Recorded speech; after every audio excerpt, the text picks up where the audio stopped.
વર્ષે ગીરની પ્રખ્યાત કેસર કેરી પર ખતરો મંડરાઈ રહ્યો છે।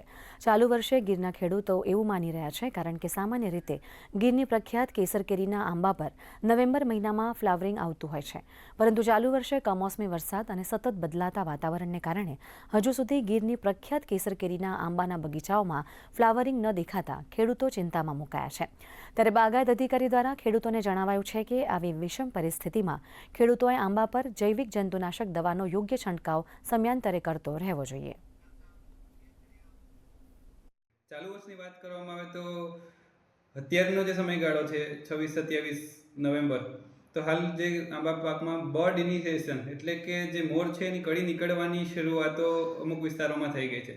આ જે 20-25 દિવસ લેટ રહ્યું છે એની પાછળનું મુખ્ય કારણ છે ઓક્ટોબર મહિનામાં જે કમોસમી વરસાદ પડેલો છે એના કારણે જમીન છે, વાતાવરણ છે, ઠંડી પડી ગઈ અને આના કારણે જે એનો રેસ્ટિંગ પીરિયડ રહેવો જોઈએ, ખરેખર ઓક્ટોબર અને નવેમ્બર મહિનો, સપ્ટેમ્બરથી ઓક્ટોબર અને ઓક્ટોબરથી 15 નવેમ્બર મહિના સુધી જે એનો રેસ્ટિંગ પીરિયડ હોય કે એ સમયગાળા દરમિયાન પિયત આપવાની ભલામણ નથી કરતા, વરસાદ પણ ના પડવો જોઈએ, બાકી જમીન ઠંડી પડી જાય અને ઝાડને એક પ્રકારની સ્ટ્રેસ જે મળવી જોઈએ એ ના મળે। આના કારણે ફ્લાવરિંગ છે એ 20-25 દિવસ ચાલુ વર્ષે છે એ ગીરનું ફ્લાવરિંગ ડિલે થયું છે।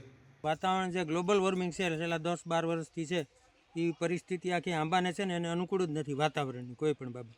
ને આ તાપમાન છે ટૂંકમાં એ અત્યારે ઠંડુ જાય એટલે ફૂટવામાં પણ લેટ જ થવાનું હજી હતું, એટલે પછી પાછું ઠંડીની અંદર વાતાવરણમાં મોર આવે તો એની અંદર બંધારણ થવું શક્ય નથી, કારણ કે બંધારણ તો જ થાય કે 15 ને 25ની વચ્ચે ટેમ્પરેચર રહે તો એ મોરને અનુકૂળ છે।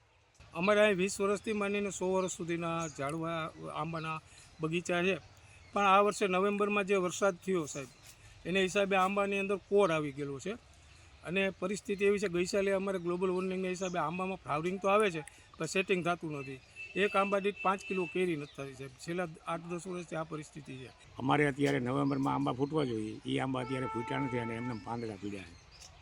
અત્યારે જો આ ન ફૂટે એટલે ડિસેમ્બર કે જાન્યુઆરીમાં ફૂટે તો વાતાવરણની અસર બદલે એટલે એ અસર થાય એટલે એમાં જે ફ્લાવરિંગ થવું જોઈએ એ નથી થતું અને અંજામે આ 10 વર્ષથી આનો આ રેકોર્ડ હાઈલો આવે।